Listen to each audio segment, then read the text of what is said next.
Let's get to Ben Manis. Wrote a great art. Do we have to take a break or can we go to Ben? Let's go to Ben Manis. Ben is terrific. You know Ben, and he wrote for Broad and Liberty.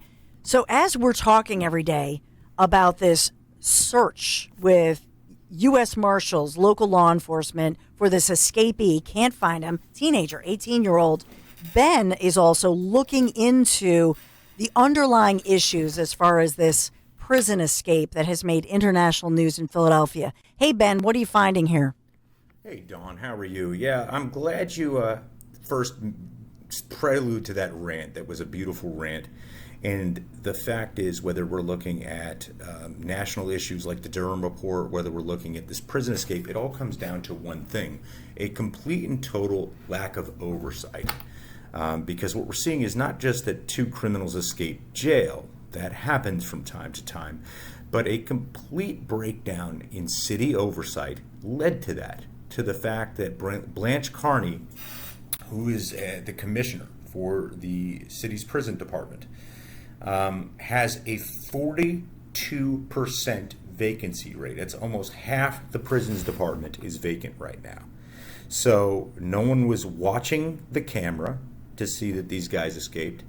And when they did escape, there were 3 count reports. Now, a count report is a physical report of a head count for all the inmates in the jail, and you're supposed to do it every shift, right?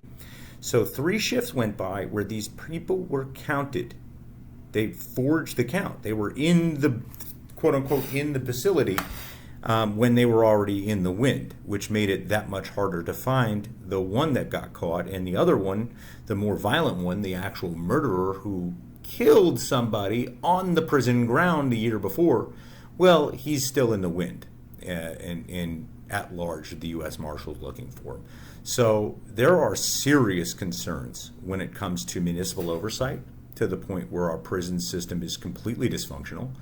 But it lends to everything else. When we have election day here in the Commonwealth of Pennsylvania. And when the people, literally 80% of the ballot today, were people who physically voted against the expansion of the Inspector General's office. They voted against oversight. They voted against the people who would, find the dysfunctionality in the prisons, or the sheriff, or the police department, or the DA's office, to apolitically root that out, bringing us to the place where we are now. Same thing. We'll put a special prosecutor like Durham in charge of this Russia hoax, but he won't have the ability to simply prosecute it. He has to refer it. And then we find there's a lot of recommendations short of bringing people to justice for creating this massive polarizing hoax that might have, as you said, swayed an election. So and also, Ben, I'm just gonna ask you this, because there's another chilling effect to it. So even at some point when they catch, the 18-year-old who was 16 when he was accused of first, killing people, that's the allegation. There's a chilling effect, isn't it? Because people were not told right away. So in other words, This thing happened Sunday night, more than a week ago, obviously. We don't know about it till 18, 19 hours. Then they realize it. Then they wait to even warn the public. And you have the victims' families and others out there saying, oh my goodness, are we in danger? So then there's that other ripple effect as the community feels like, hey, even if I'm willing to be a witness against somebody, they go to prison, but they can easily escape. So there's that as well. Yeah, and let's break that down a little bit. So there's 2 problems. One is the actual fact that they didn't know. It wasn't, the irony is, did they know and not tell the public, which in and of itself is an extreme breach of their duty of care. But the fact of the matter is, the commissioners, the prison's office, and the police department didn't know till at least 16 hours after they escaped that they had escaped. So that shows you the level of dysfunction in this office. But yeah, let's get into the manhunt for a second. The final. So there were 2 separate incidents that Amin it was the 18-year-old was accused of, right?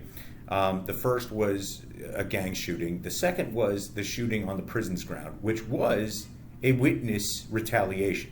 So whoever sent him there to kill that guy, he was getting let out of jail, and they went to kill him. So the witnesses are obviously in grave danger. Yeah. And Larry Krasner has made that platitude, of course, 2 days late, that he's going out to protect these witnesses. But the key is, what are they protecting them from and how? And this isn't witness protection on a federal level where they're relocating these people and giving them fresh identities. They're basically taking them somewhere they're not normally at and buying a hotel room for them for a few days while they figure it out. It's not a very reassuring thing. And we don't really have the budget necessary to physically, give these folks new identities. So, it's a although chilling that's effect. being talked about, right? That's Yeah, something well, that it doesn't matter because, if you look at 3 or 4 of my news reports before, it was an expose into Krasner's office where they took some of those victim funds and misused them. Yeah. And there were victims still sitting in a row house 3 doors down from where they identified a suspect a year later.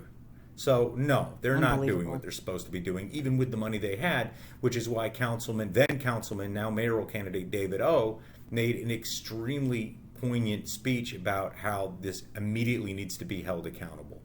And, that it is waste, fraud, and abuse because council, gave that money to the DA's office, and the person testifying before council at the time in that budget hearing couldn't account for that money from the DA's office. So, yeah, I mean, this is a major problem.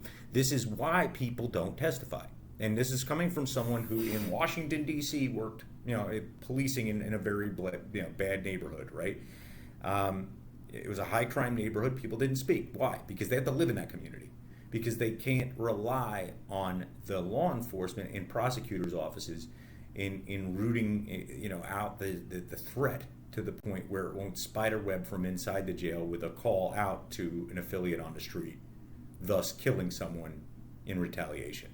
The prisons department, the police department, and the sheriff's office. Don't leave the sheriff's office out of this because, and the irony is, this council member Bass, the woman who was, caught in one of my columns lying about an officer, right, saying he made a racial epithet he didn't make. She just literally the month before gave an award to outstanding black women in law enforcement to Danielle Outlaw, Commissioner Carney, and Sheriff Bullow. The 3 people who you could say have done pretty much the worst job in law enforcement in Philadelphia history. And if you go to jurisdictions that are in similar size to Philadelphia all over the country, the sheriff controls the county jail. And policing the jail is a rotation for a fully certified sheriff versus what they're doing now, which is underpaying prisons officers who are only guards in the eyes of the state of Pennsylvania. Josh Shapiro is not moved to make them peace officers like New Jersey, and they can't recruit. And by the way, when I talked to their press officer to get a comment for this story, he said, well, we've been approved now finally to get continuous hiring. Well, when did you get that approving? Just this month, May. Oh, you mean after the no confidence vote the union held on you? Yes, exactly. So it's like they're backtracking, but the fact of the matter is, if you go to other jurisdictions, corrections isn't considered less than. It's considered a wing of law enforcement. It is a great stepping stone into law enforcement, and the overtime is great, so they recruit pretty steadily. Here, they just can't do right. Good enough is just good enough, and they've been running on minimum fumes Unbelievable. for at least 5 years now.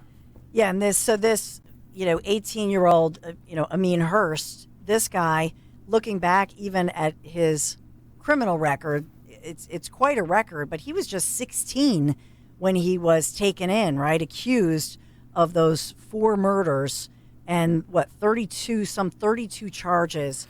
And this now 18-year-old who's been in custody these 2 years, I mean, this is somebody who's considered armed and dangerous, still out there. Ben Manis from Broad and Liberty, thank you so much for letting us know what's going on from the inside, and as well that there are root causes to this. I think it's so important to look back and hold our city leadership accountable. Ben Manis, thank you so much for joining us. My pleasure, Dawn. Thanks for having me. Thanks, Ben. Take care.